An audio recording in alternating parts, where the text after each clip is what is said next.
That was a great that was a great ape hunt in 1924. In the last few years, more and more people have reported seeing them.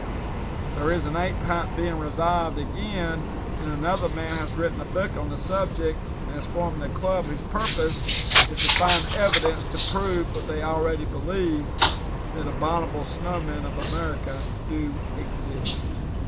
Yeah, that's certainly a lot different than the story that I grew up hearing, because I heard that they were throwing boulders on the cabin and trying to get in through windows and everything. So yeah, I mean, this is an account directly from Fred Beck, that he dictated that to his son in 1967. Now, what I have that comes out of On the Track of the Sasquatch by John Green is Rogers Patterson's interview with Fred Beck a year before this in 1966. And he goes on to say, "We was mining in there, working our claims, about 2 years before we had contact with them. We seen tracks down by the muddy. We didn't know what they were. Thought probably some big Indian in there fishing barefooted. But we heard rumors. People been up in there years before telling the same thing too. Seen them big tracks up in there. One fellow was telling about fishing. He had a string of fish and laid them on the bank. And when he went to get this, looked around, and there was a great big man, like great big hairy fella. Had his fingers and was just smashed them along the rocks, and he came out of there faster than he went in. And nobody believed him. But mind you, my father-in-law, who we now know is probably Hank, was there with me, and he believed him. He said that fella doesn't lie, because he knew him. He said that fella was scared when he come out of there, because it wasn't no human. Then we seen them tracks there. We never thought too much about it. My father-in-law was telling us about these people he knew, his experiences years ago, seeing them tracks up in there. One thing led to another. And the Indians, there was a lot of Indians around here in them days.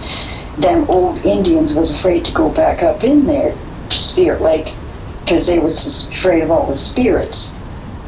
When he went up in there, he never explained or never accepted anything like that.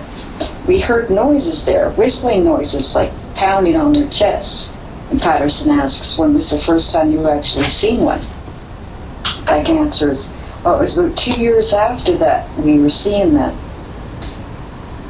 There was a spring a little ways from our mining cabin.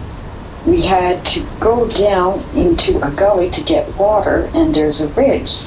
The old man always carried his rifle with him when he went into that spring, because he had seen them tracks, awful suspicious tracks. He always carried his rifle. He went down, I went with him, went down to get some water, and we looked up on the ridge, and there, about 100 yards away, we seen this one peeking out of this tree. And I seen him first and said, Marion, there's a, look over at that, by that tree. He looked there and he jumped up, and bang, bang, bang, I see the bark fly, and the bullets were all just in place, just like that, right around the bark of the tree, just, Patterson replies, yeah. So, and Beck goes on to say, we seen him running down the ridge then, and he took a couple more shots at him. Marion then, he shot first. I rushed over there. It was hard going, he said. Don't run, don't run. Frank, don't run, he said. Don't go far, he said. I put 3 shots in that fool, and he won't go far. So we got up to the ridge and looked down, and there he was going, just going. Looked like it'd be 12, 14 feet, just jumping and running.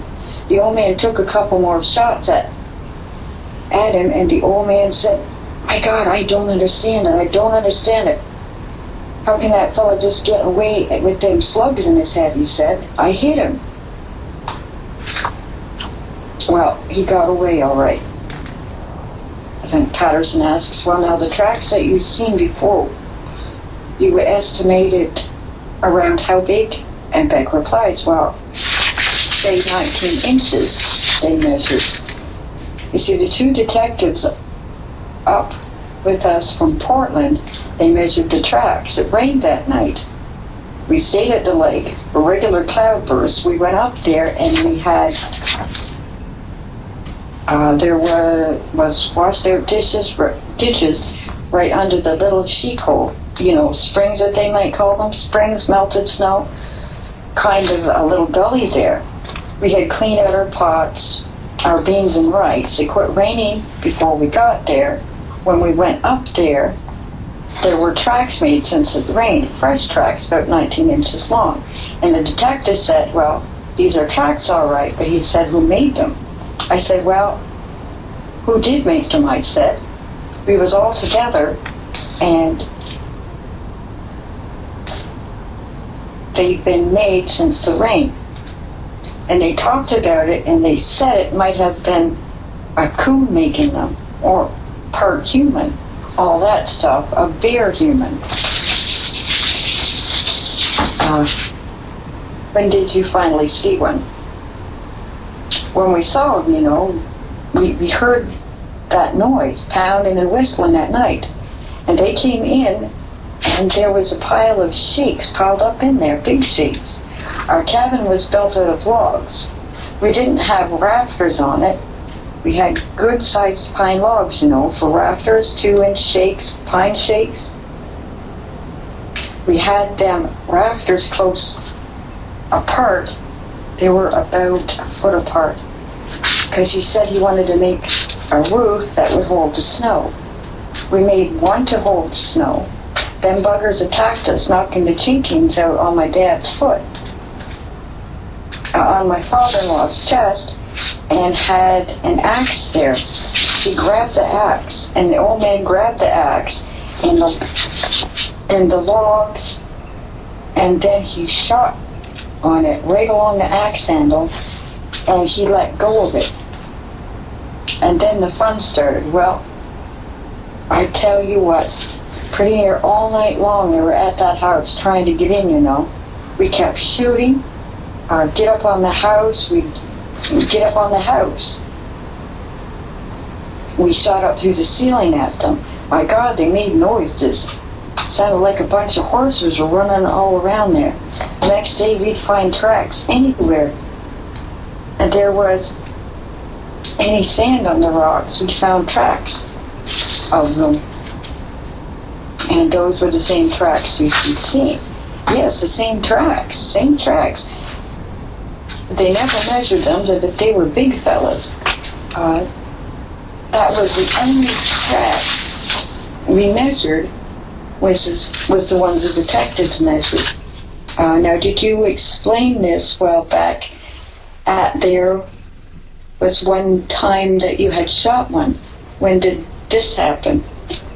Well, that next morning, I guess it was, if I remember that, after the attack. Yeah, we was going to go down to the tunnel to get some tools out of there that we had, drills and things that were in the tunnel. We was going to clean out and go home.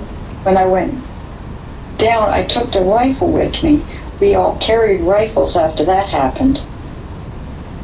I go down the ridge there a couple of 100 yards. No, it wasn't that far.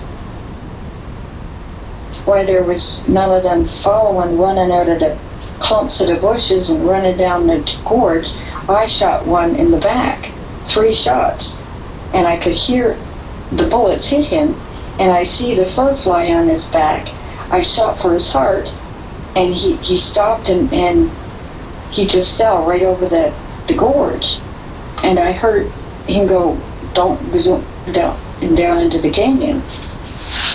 So he fell into Ape Canyon. Yeah, and the sun came out in the afternoon.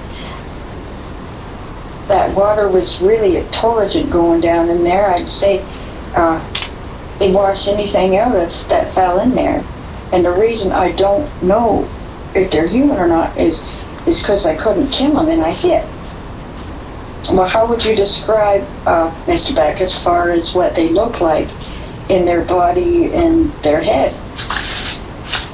While they were tall, I don't know. They looked to me like they were 8 feet tall, maybe taller. And they was built like a man, little in the waist, big shoulders on, and chest, and the neck was kind of what you call bull necks. You know how they are. Yes, we know how they are. That's it, and their ears turned out like ours do, and so big, you know, the hair all over them, you couldn't tell nothing about them. Did they have hair on their faces, or could you, do you ever, and no, let's see, I don't believe they had hair on their face, but not much, and they don't have whiskers. And he asks about their nose. And he said he kind of have a pug flat nose, and all he knows is that they were excited, you know, to see good detail, and they were excited that they could be human.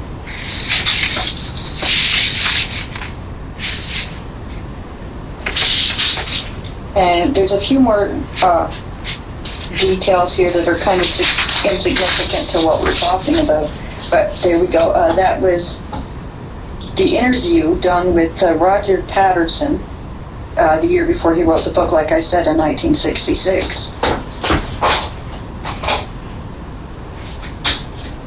Okay, a couple of things.